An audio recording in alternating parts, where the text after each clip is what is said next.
Welcome to the pages of the Outdoor Journal. You'll join hosts Mike Johnson and Jeff Murray as they trek across North America in search of the finest in outdoor adventures. See nature's beauty and meet the unique folks who made each trip one that won't be forgotten. Boy, Jeff, you know, the high point of my summer was fishing with Al Linder. I learned so much as a youngster from his show and from his magazine. I still learn stuff, you know, just every day. He's one of the top educators, and just a chance to fish with him was really special to me. Really was. I got a kick out of the conditions that he got himself into. Do you remember the day? Oh, I know it. Its deck was really stacked against him, wasn't it? The shiners were spawning like crazy. Tense cold front had just come through. You know, I was talking to one of the locals on the dock when he was rigging up in his boat, and he told me that not a single walleye was That's caught. Right. That's right. The previous weekend on the opener. But he didn't let us down, did he? Well, Guy is just amazing. Yeah. You know, Jeff, some people may not realize that Al Linder has been a pioneer in the fishing world for a long, long time. Yeah, you know, I was really shocked when he told me that he started out in the fishing tackle business when he was 14, back when he was living in Chicago. Isn't that something? Yeah. Look at that dinosaur fish finder. Well, that goes to show you just how far back this thing really goes. You know, I just kind of shudder sometimes when I think about just where would the fishing world be today without a lot of the innovations that Al has come up with, Mike. Oh, that's true. Just think of the Lindy rig, probably the most widely used fishing system, live bait rig for walleyes today. And what about back trolling? You can credit Al with that development too. Really? You know, Al's reputation really caught fire when he started fishing the BASS tournaments down south. You know, when you think about the intense competition and you're just a young kid in your 20s and you come up against the likes of old Hank Parker and Roland Martin, I think that's quite an accomplishment, Mike. Yeah, it sure is. Wow, Jeff, look how young Roland Martin is. You know, Al had an uncanny knack for coming back to win tournaments after familiar names were holding down the top slot. Isn't that something? I can see now why he was known as a pretty hot stick from the North Country. Winning big money tournaments will do that, I guess, eh, Jeff? Remember meeting Al at the landing on a lake none of us had ever fished before? Yeah, and do you remember that cold front that just breezed through? Oh, do I? Al, we're on Sturgeon Lake, south of Duluth there in Moose Lake. What do we got going for us here today? Well, we're going walleye fishing. It's flat calm, there ain't a breeze out. It's the middle of the day, there ain't a cloud in the sky, and as you can see, the thousands of spot-tail shiners are coming in on a spawn. We're going to have our work cut out for us, but we will catch fish. Okay. Let's go fishing.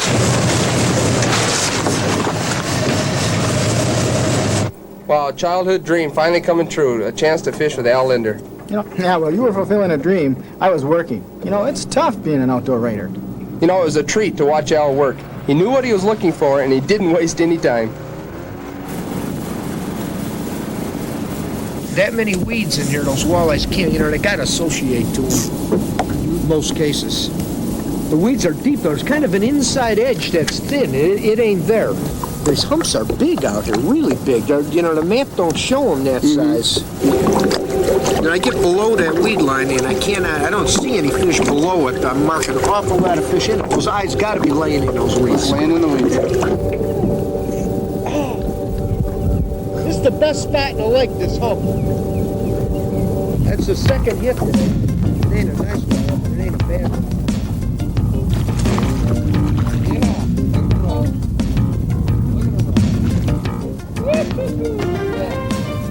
Yeah, getting more like it. You travel around the country and try to talk to people about catching walleyes out of weeds. I mean, this is like a mental block to many fishermen, and that's what we're faced with right here. I mean, these fish are in the weeds, and it's a difficult presentation. You know, what I'm trying to do now is skirt the deepest edges of the weeds, and we're in pretty clear water lake. The weed line here is about 17 feet, and I'll work up in there's an inside edge at about 10 feet. But in many, many cases where you got a good walleye population in a lake that has heavy weed cover, and are not all of the fish are down in deep water. I mean, a big portion of those walleyes do use weeds. That's a walleye. Oh, yeah.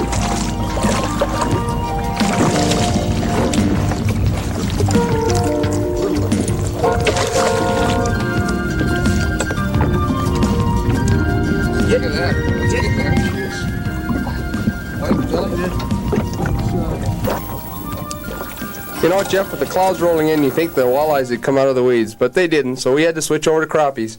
Good idea, too. Well, it's kind of by accident that we discovered that those big crappies on that weed bed. Oh, you know, throwing that little jig around, popped that first crappie, and went back into the car and got the crappie stuff. Little guy, but marginal. Throw them in with the rest of them? Still looks like hodgepodge of everything.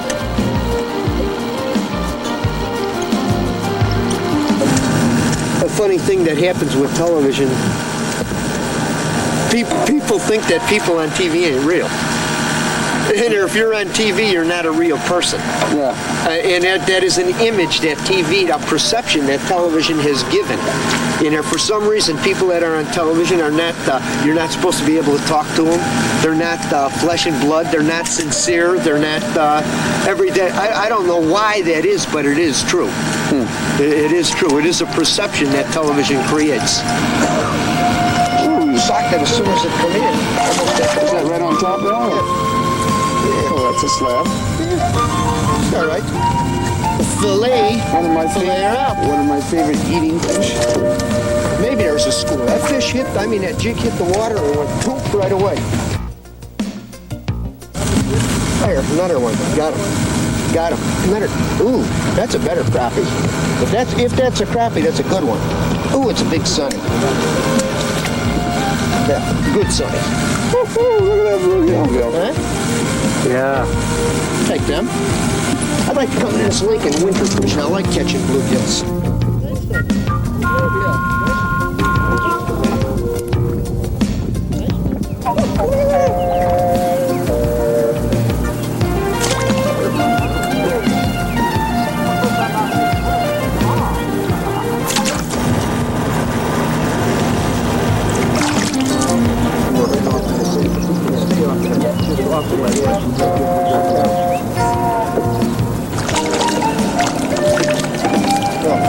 Peanut.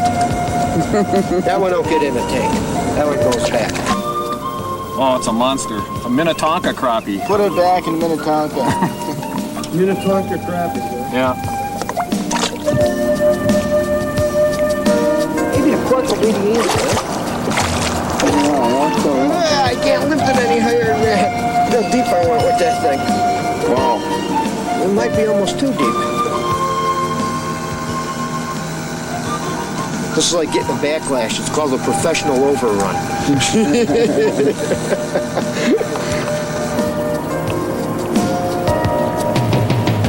Oh, it's so good.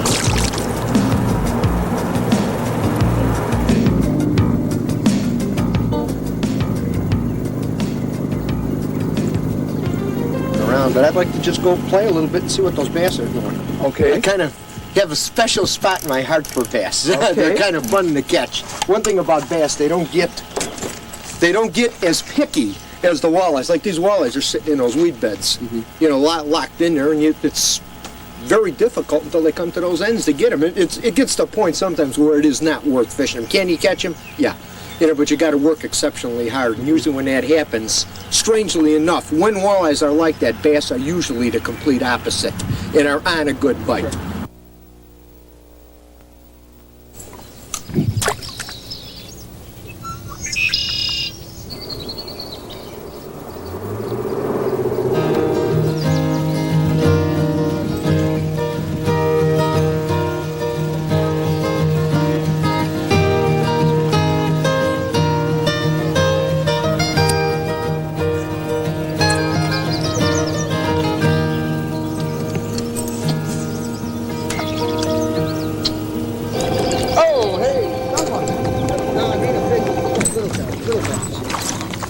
Bigger than another one.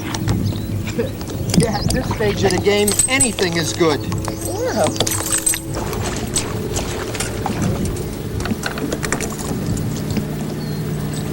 Still same stuff. A quarter of a pound bigger than the other one. A little gator. Gator, gee. You got the gator bite down cat. I guess so, huh? You got the gator bite working.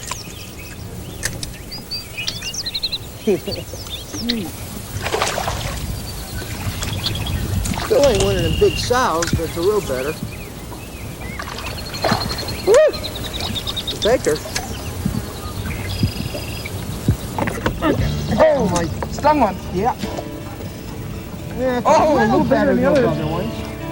Look, there's another bass with him. Another small male with him. Oh. Give me a jump. Oh. There was a little guy with him. That's a little bit better. Are they getting ready to spawn, you think? I don't know. I don't think so, to tell you the truth. There's nothing on her. We don't know. In fact, that could be a male.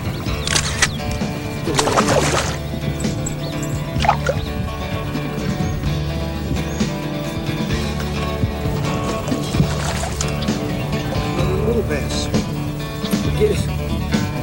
Getting a little activity, but no size.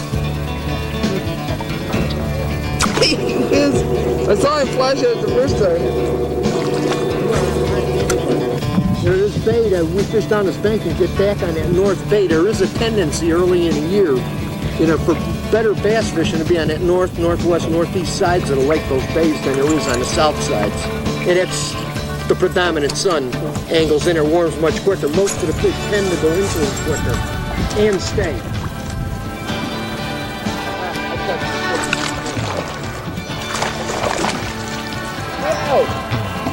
Oh, get out of there.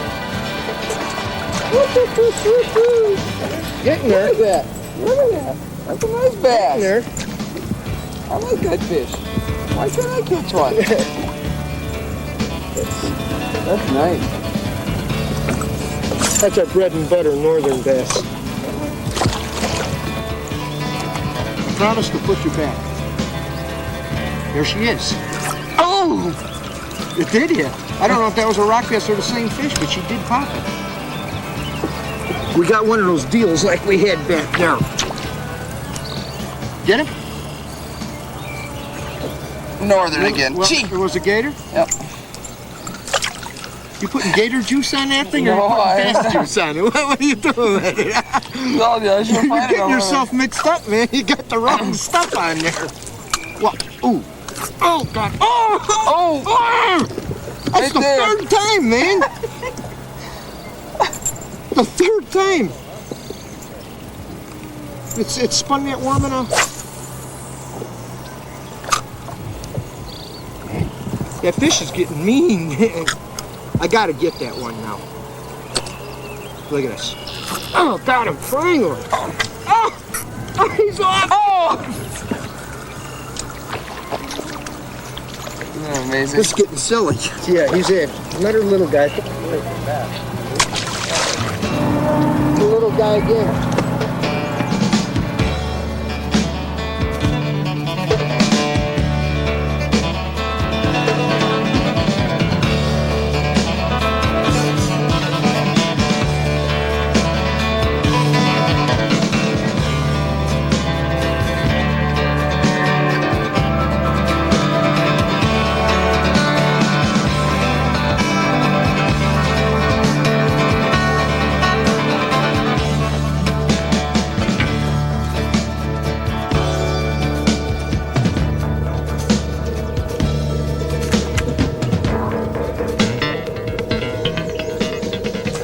What is it about bass fishing that really turns you on? Is it the action, or?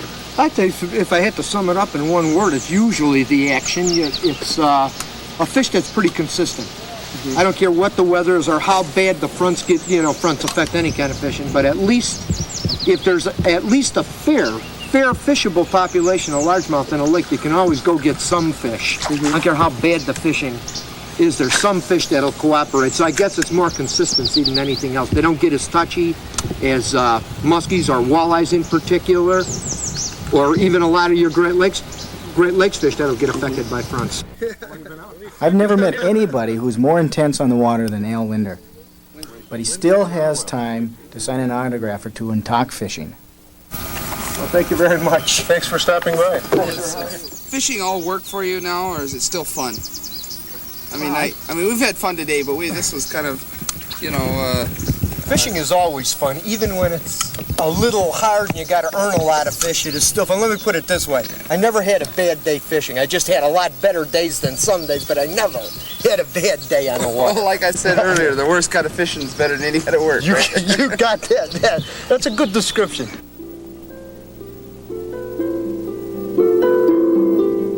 Al is a top-notch fishing educator. His television series and the In-Fisherman magazine, well, they speak for themselves. But that camp fish, I really like it. Boy, I do too, Jeff. What a terrific idea to center a camp around fishing.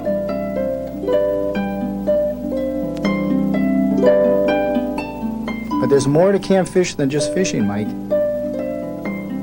There's the father and son session. And they have adult family sessions, too. You know, I'm told that over 70% of the guests return for a second session. No kidding. I remember that day we met Al at the Celebrity Jamboree. Yeah, that's right. Okay, Al, how'd this Celebrity Jamboree come to pass? Well, it was kind of Ron and Steve's idea initially, and we've seen a lot of needs in a lot of parts of the country, predominantly for underprivileged kids. And that was where the idea started. How can we help places like Hospitality House in Minneapolis and some of these other areas, and they're all over the world, not only all over the United States, but they're all over the world.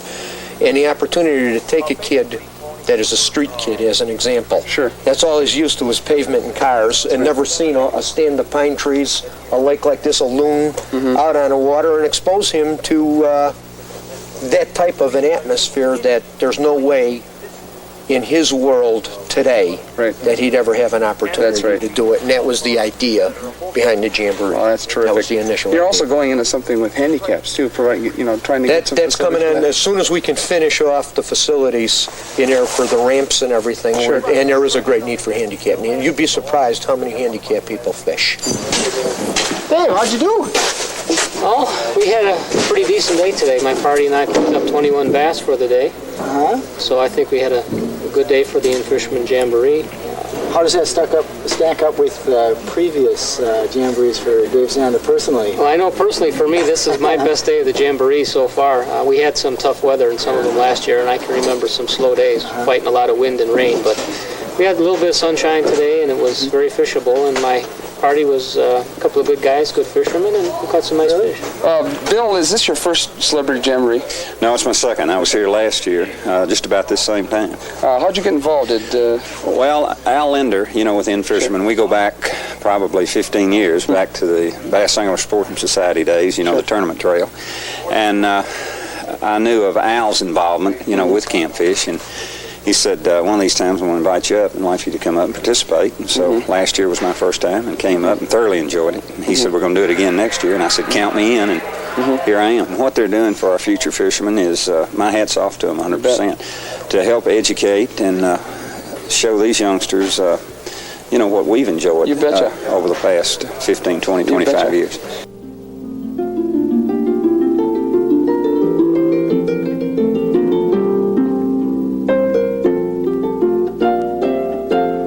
Camp fish is a far cry from the types of camps that you and I have attended as youngsters, Mike. Boy, you can say that again. Where can you go and catch your fish and then later on eat them too?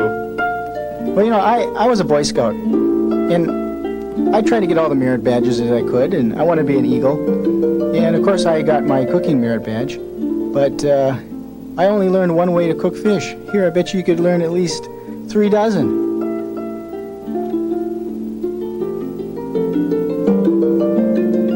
Wow, look at those fillets. Dude!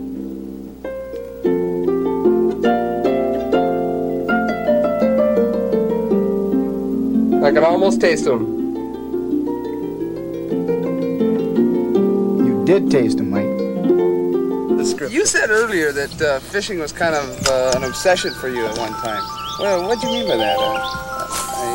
Well, at one time, I used to make the comment that I live for fishing. That was all that had any meaning to me. And since I came to know the Lord, a lot of things have changed, and it gives my life a total different perspective And I know for a fact that I've been blessed with skill related around fishing. And I believe it's a way for me to pass on some knowledge to other people to appreciate God's handiwork, which is the great outdoors. And if you look around you, I don't think there's any question about the power of God's creative blessings that He's given us. And to me, fishing is definitely one of them. Amen. Especially when definitely one of them. The trees, the fish, the animals, everything. The greatest artist there ever was. This is the finest work of art there is. And my wife, who is an artist, always says that. That's where the credit goes. The #1 artist. Well, you know, Jeff, I'm more impressed after meeting Al Linder in person than I was beforehand. He really rubs off on you, doesn't he? No question, Mike, without a doubt.